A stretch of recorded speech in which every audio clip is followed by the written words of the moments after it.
Hello students, पिछले video में हमने यूनिट 3 पढ़ा था। आज उसी को ही कंटिन्यू करेंगे बच्चों। यूनिट 3 में हमने पढ़ा था निजी क्षेत्र और सार्वजनिक क्षेत्र। आज हम उसी के आगे कंटिन्यू करते हैं।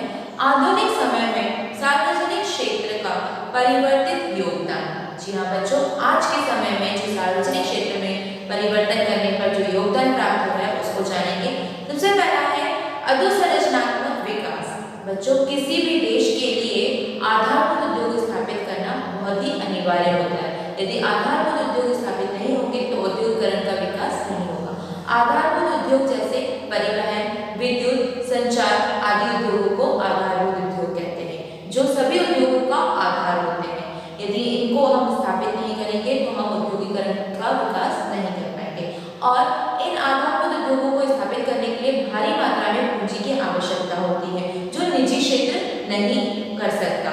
इसीलिए इन आधारभूत उद्योगों को सार्वजनिक क्षेत्र के हाथों में सौंपा गया, जिससे औद्योगिकरण का विकास हुआ। अगला है क्षेत्रीय संतुलन। जी हाँ बच्चों, सरकार ने औद्योगिकरण के विकास के लिए यह विचार किया कि क्षेत्रीय संतुलन बनाना है, जिससे सभी क्षेत्रों में समान विकास हो सके। इसके लिए उन्होंने पंचवर्षीय योजना शुरू की, जिससे उन क्षेत्रों में भी जहां पर आर्थिक विकास नहीं था, उन क्षेत्रों में भी उद्योगों की स्थापना की। आर्थिक शक्तियों के केंद्रीकरण को रोक। जी हाँ, निजी क्षेत्र से जब निजी क्षेत्रों में उपकरणों की स्थापना होने लगी तो आर्थिक शक्तियों का केंद्रीकरण होने लगा। इसको रोकने के लिए भी सार्वजनिक उपकरणों की स्थापना की गई। आयात प्रतिस्थापन। जी हाँ बच्चों, पहले क्या होता था, बड़ी बड़ी मशीनों को हमें बाहर विदेशों से आयात करना पड़ता था, लेकिन सार्वजनिक क्षेत्र के उपकरणों की स्थापना से यही हमारे देश में ही बड़ी बड़ी मशीनों का निर्माण होने लगा। जैसे हमारे लिए अच्छा उदाहरण है भेल का, जहाँ पर बड़ी बड़ी नई नई मशीनों का निर्माण किया जाता है, जिनका उपयोग हम भारत में ही करते हैं, जिससे हमें विदेशों से आयात करने की आवश्यकता नहीं पड़ती। सार्वजनिक उपकरणों हेतु आरक्षित उद्योग। जी हाँ बच्चों, सार्वजनिक क्षेत्र में जिन उद्योगों की स्थापना की जाती है उनके लिए कुछ उद्योगों को आरक्षित किया गया है, यानी कि उन उद्योगों को निजी क्षेत्र के उपकरण स्थापित नहीं कर सकते। विनिवेश। सार्वजनिक क्षेत्र में जिन उपकरणों की स्थापना की जाती है बच्चों, उनके अंशों को अब निजी क्षेत्र के उद्योग भी क्रय कर सकते हैं, जिससे विनिवेश की स्थापना हुई। बच्चों, अब हम बात करेंगे संयुक्त क्षेत्र की। संयुक्त क्षेत्र क्या होता है? जब निजी क्षेत्र के उद्योगपति और सार्वजनिक क्षेत्र यानी कि सरकार मिलकर साझेदारी में कोई व्यापार स्थापित करते हैं बच्चों, तो उसे कहा जाता है संयुक्त क्षेत्र। इसमें कुल पूंजी का 26% सरकार द्वारा लगाया जाता है, 25% निजी उद्योगपतियों द्वारा और 49% जनता या किसी विशिष्ट वित्तीय संस्थाओं द्वारा पूंजी लगाई जाती है। इसलिए इसे एक संयुक्त क्षेत्र कहा जाता है, क्योंकि इसके अंदर सरकार, निजी उद्योगपति और जनता सभी शामिल होते हैं और पूंजी लगाकर कार्य को संचालित करते हैं। बच्चों, इसमें संयुक्त क्षेत्र की हम विशेषताएं जानेंगे। पहला तो है दोनों भागीदारी।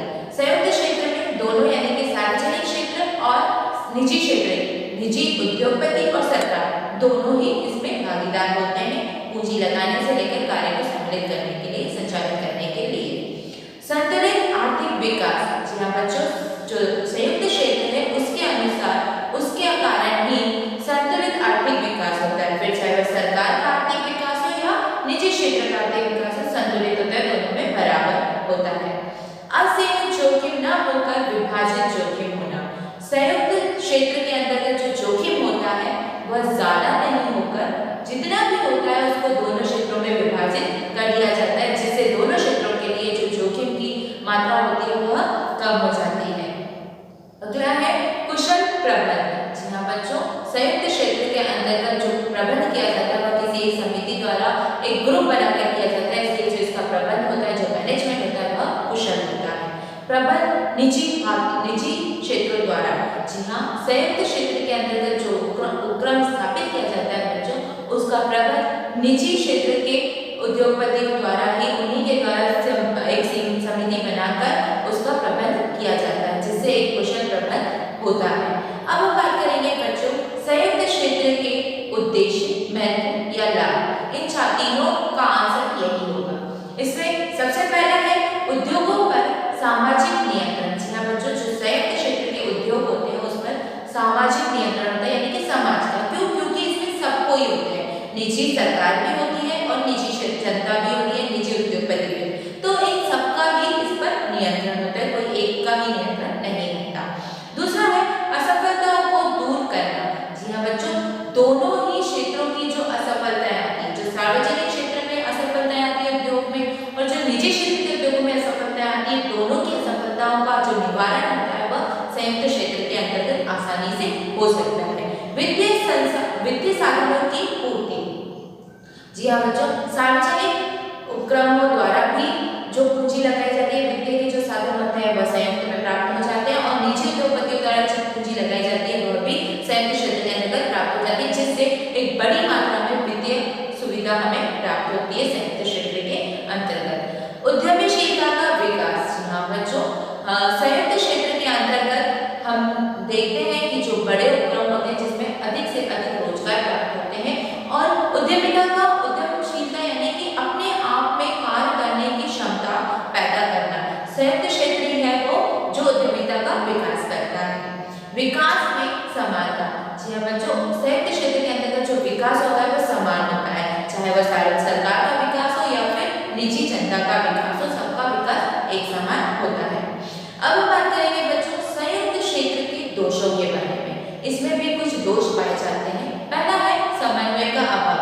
अभी हमने देखा संयुक्त क्षेत्र के अंतर्गत दोनों क्षेत्र आते हैं, दोनों भागीदारी होती है, एक सरकार की भी और दूसरा निजी उद्योगपति की। तो दोनों की भागीदारी होने के कारण इन दोनों में समन्वय बिठाना बहुत कठिन हो जाता है, दोनों में सामंजस्य स्थापित करना बहुत कठिन होता है, इसलिए कहा जाता है कि इसका अभाव पाया जाता है। एकाधिकार का भय। संयुक्त क्षेत्र में एकाधिकार का भय रहता है कि कहीं सरकारी सत्ता ना आ जाए, कहीं निजी क्षेत्र लोग अपना पूरा अधिकार न जमा लें, इसलिए इसका भय हमेशा चलता रहता है। उपभोक्ताओं का शोषण होने की आशंका।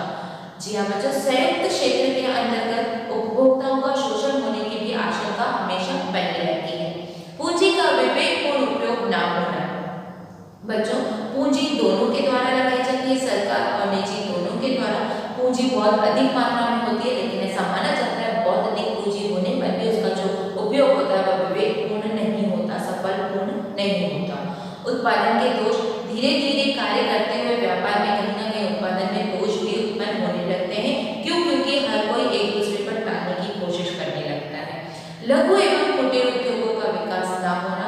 संयुक्त क्षेत्र के जब उद्योगों की स्थापना होने लगती है तो बड़े से बड़े उद्योगों की स्थापना होती है, जिससे बहुत अधिक रोजगार मिलने की संभावना बनी रहती है और जो छोटे उद्योग होते हैं फिर इसमें कोई पूंजी लगाने के लिए सहमत नहीं हो पाता, जिससे लघु उद्योग और कुटीर उद्योगों का विकास नहीं हो पाता। राजनीतिक हस्तक्षेप। सरकारी क्षेत्र के होने के कारण, सरकारों का हस्तक्षेप होने के कारण इसमें धीरे धीरे राजनीतिक हस्तक्षेप भी शुरू हो जाता है। अब हम बात करेंगे बच्चों संयुक्त क्षेत्र की वर्तमान स्थिति की। अभी क्या स्थिति है संयुक्त क्षेत्र की? बच्चों, ऐसा माना जाता है कि वर्तमान में जो संयुक्त क्षेत्र की स्थिति है वो बहुत अच्छी है। क्यों? क्योंकि आप निजी और सार्वजनिक दोनों मिलकर एक संयुक्त क्षेत्र की स्थापना करने के लिए, संयुक्त क्षेत्र के उद्योगों की स्थापना करने के लिए तत्पर हो गए हैं, क्योंकि इसमें पूंजी की सरलता हो जाती है, कार्य कुशलता से पूर्ण हो जाता है। इसलिए आज गुजरात, आप आज इसके उदाहरण देखेंगे तो Gujarat fertiliser, Andhra paper, oil India, ये सब वही क्षेत्र के उद्योग हैं, संयुक्त क्षेत्र के ही उद्योग हैं जिनको स्थापित किया गया है। और अब विदेशों में भी संयुक्त क्षेत्र के उद्योगों की स्थापना होने लगी है। मलेशिया, श्रीलंका और सिंगापुर, ऐसे सारे विदेशों में भी संयुक्त क्षेत्र के उद्योगों की स्थापना की जा रही है। अब हम बात करेंगे बच्चों संयुक्त क्षेत्र का भविष्य। भविष्य क्या है? बच्चों, जब संयुक्त क्षेत्र की स्थापना हुई थी, जब शुरुआत हुई थी, तब 1956 में इसको पारित किया गया था, इसका निर्माण हुआ था, इसकी सोच रखी गई थी। धीरे धीरे आज संयुक्त क्षेत्र के ही उद्योगों की स्थापना हो रही है। पहला ऐसा माना जाता था कि सार्वजनिक क्षेत्र बहुत अच्छा है, यानी सरकार के अधीन जो व्यापार शुरू किए जाते हैं वो बहुत अच्छे हैं, लेकिन धीरे धीरे उसमें कमी आने लगी। फिर निजी क्षेत्र के उद्योगों को अच्छा माना जाने लगा। फिर धीरे धीरे उसमें भी कहीं ना कहीं अपने लाभ को लेकर कई कमियां आने लगी।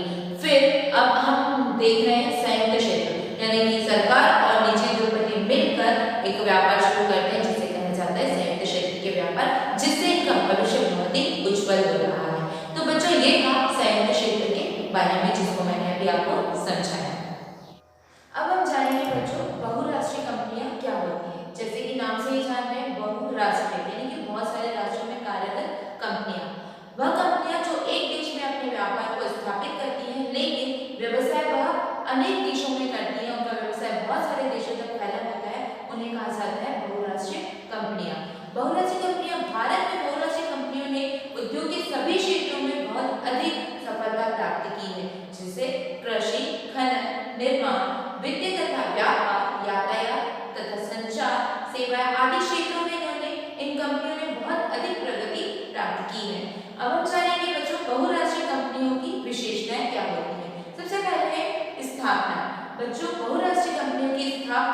विकसित और विकासशील देशों के अंतर्गत ही होती हैं। वित्तीय साधन बहुराष्ट्रीय कंपनी के अंतर्गत जो वित्तीय साधन होते हैं वो व्यापक मात्रा में होते हैं, बहुत अधिक मात्रा में होते हैं, तभी वह अपने व्यापार को इतना फैला पाते हैं। बहुराष्ट्रीय कंपनियों में जो वस्तुओं का उत्पादन किया जाता है, उन वस्तुओं का जो उनकी किस्म होती है वह उच्च किस्म के मालों का उत्पादन किया जाता है। अंतर्राष्ट्रीय स्तर पर व्यापार बहुराष्ट्रीय कंपनियां अपने व्यापार को अंतर्राष्ट्रीय स्तर पर ही संचालित करती हैं। नवीनतम तकनीकें बहुराष्ट्रीय कंपनियों के अंतर्गत जिन तकनीकों का प्रयोग किया जाता है वह नवीन होती है। नई नई तकनीकों का प्रयोग करके ही वह अपने उत्पादन को और अधिक बढ़ा पाते हैं। अनुसंधान कार्य, जी हाँ बच्चों, बहुराष्ट्रीय कंपनियां अनुसंधान कार्य करती हैं जिससे उनके कार्यों में और अधिक सफलता और अधिक रचनात्मकता आ सके।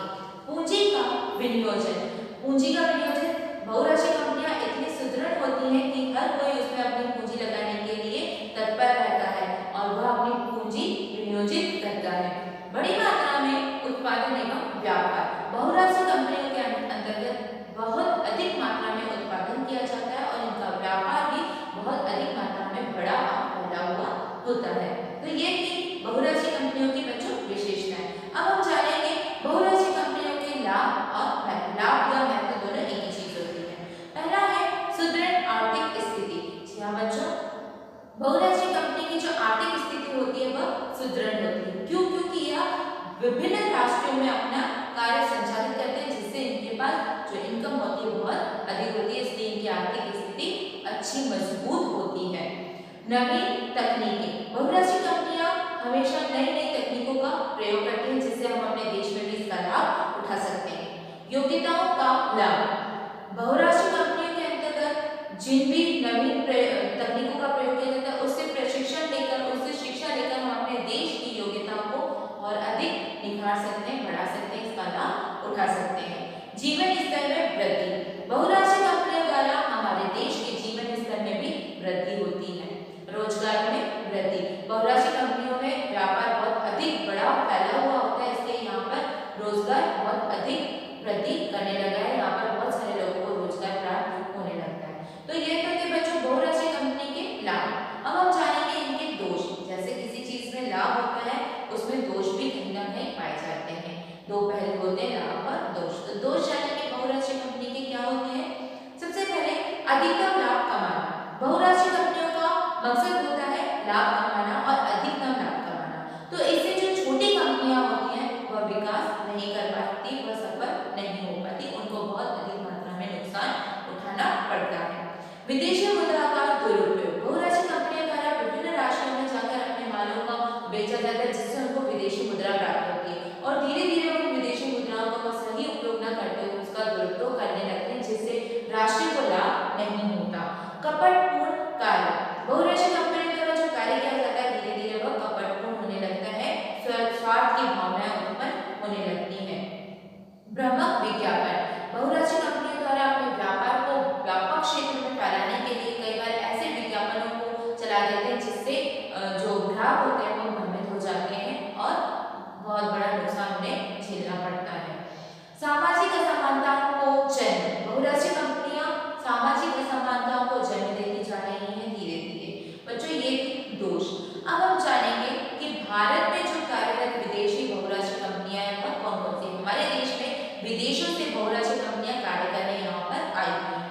वह है Glaxo, Hindustan Lever Limited, Cadbury, जो चॉकलेट आप खाते हैं कैडबरी के बहुत सारे प्रोडक्ट आते हैं, वह हमारे देश की कंपनी नहीं है बल्कि विदेश की कंपनी है और हमारे देश में आकर कार्य कर रही है। Maruti Suzuki, Coca Cola, Pepsi Cola, Sandoz, DCA, Toyota, ये सारी कंपनियां बच्चों, सोनी, ब्रुक ब्राउन, ये सारी कंपनियां विदेशी कंपनियां हैं लेकिन हमारे भारत में आकर ये कार्य कर रही हैं बहुराष्ट्रीय कंपनी के नाम पर, है ना। ऐसे ही हमारे भारत की कंपनियां भी हैं, बहुराष्ट्रीय कंपनियां भी हैं जो बहुत सारे देशों में कार्य कर रही हैं।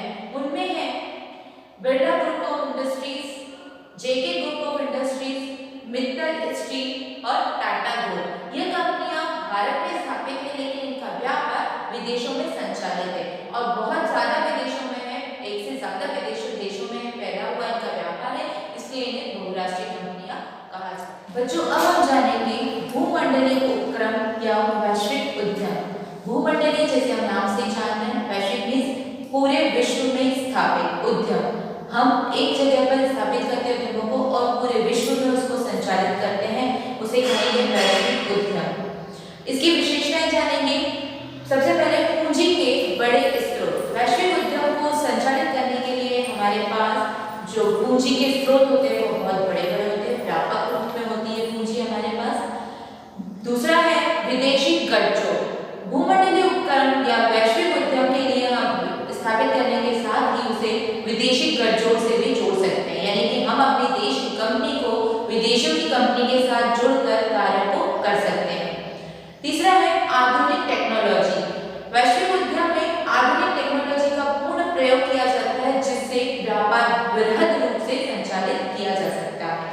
नव परावर्तन या बच्चों वैश्विक उद्यम में नव परावर्तन का प्रयोग करके नई नई वस्तुओं का उत्पादन किया जाता है और विश्व के हर एक कोने में उस उत्पादन को संचालित करने के लिए और पूर्ति की जाती है। विपणन तकनीकी। वैश्विक उद्यम में विपणन तकनीकी का प्रयोग करके विदेशों में भी अपने बाजारों को स्थापित किया जाता है। अब हम बात करेंगे बच्चों संयुक्त उपक्रम। संयुक्त में मिला हुआ, क्रम मतलब कंपनीज या संगठन।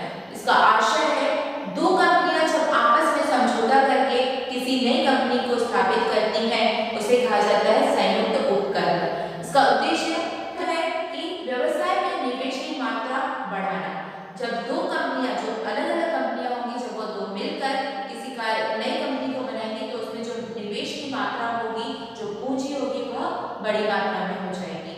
विदेशी बाजार में प्रवेश। संयुक्त उपक्रम को स्थापित करने का उद्देश्य भी यह होता है कि विदेशों में, विदेशी बाजारों में अपना प्रवेश कर सके।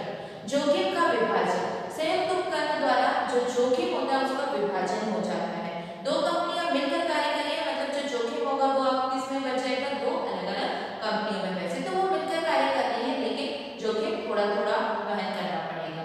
रोजगार के नए अवसर प्रदान होते हैं।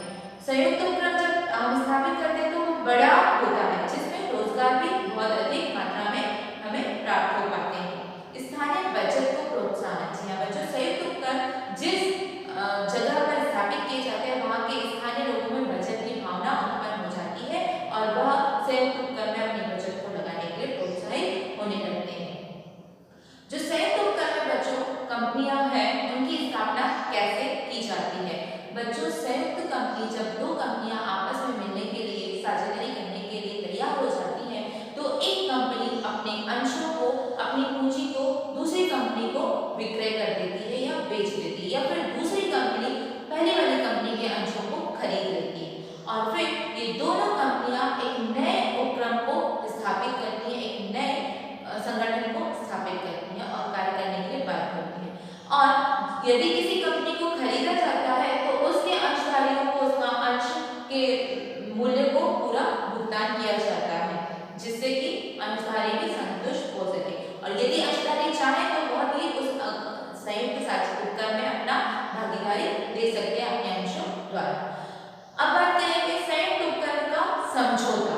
जी बच्चों, संयुक्त उपक्रम की जब स्थापना की जाती है तो एक समझौता किया जाता है और ये समझौता बच्चों लिखित रूप में होता है, जिससे आगे चलकर किसी भी प्रकार की समस्या न हो। संयुक्त समझौता जो होता है उसके अंतर्गत सभी शर्तों को लिखा जाता है व्यापार को संचालित करने के लिए। सभी शर्तों के अनुसार व्यापार को संचालित किया जाता है, स्थापित किया जाता है। इसके जो लाभ है, संयुक्त उपक्रम के लाभ बच्चों हम वैसे भी जान सकते हैं। विदेशी बाजारों में प्रवेश करने के लिए संयुक्त उपक्रम की स्थापना की जाती है और विदेशी मुद्रा को प्राप्त करने के लिए, बड़े-बड़े रोजगार उपलब्ध कराने के लिए, नई-नई तकनीकों का प्रयोग करने के लिए संयुक्त उपक्रम की स्थापना की जाती है। संयुक्त उपक्रम से हम आर्थिक स्थिति को भी सुधार सकते हैं, हमारे देश की, हमारे जीवन स्तर को भी हम सुधार सकते हैं। अब हम बात करेंगे बच्चों सार्वजनिक निजी साझेदारी। सार्वजनिक जो सरकार होती है और निजी जो प्राइवेट सेक्टर्स होते हैं, दोनों मिलकर जब साझेदारी करते हैं किसी कार्य को करने के लिए तो उसे कहते हैं सार्वजनिक निजी साझेदारी। इसके स्वरूप में जो संचालित किए जा रहे हैं जो व्यापार, वह है जिस क्षेत्र में इन व्यापारों को संचालित किया जा रहा है जिसमें सरकारी भी होता है और निजी भी होता है और दोनों अपने समझौते के अनुसार, साझेदारी के अनुसार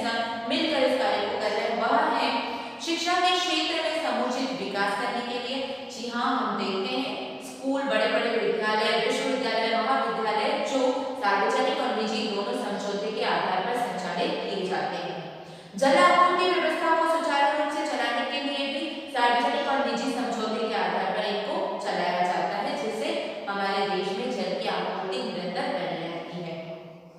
यातायात सुविधाओं को उन्नत बनाने के लिए भी सार्वजनिक और निजी साझेदारी मिलकर कार्य कर रही है। हम लोग देखते हैं प्राइवेट बसें भी चलती हैं और गवर्नमेंट बसें भी गवर्नमेंट के नियमों अनुसार भी बसों को संचालित किया जाता है। और अभी हाल ही में जो हम देख रहे हैं जो अपशिष्ट पदार्थ कचरा है ना, उनका निवारण करने के लिए भी सरकारी नीतियां भी चलाई जा रही हैं। सरकारी हस्तक्षेप भी और निजी प्राइवेट सेक्टर मिलकर दोनों इस कार्य को कर रहे हैं समझौते के अनुसार। तो ये था बच्चों यूनिट 3 जिसको हमने पढ़ा और समझा। आज के वीडियो में बस इतना ही। Thank you. Have a nice day.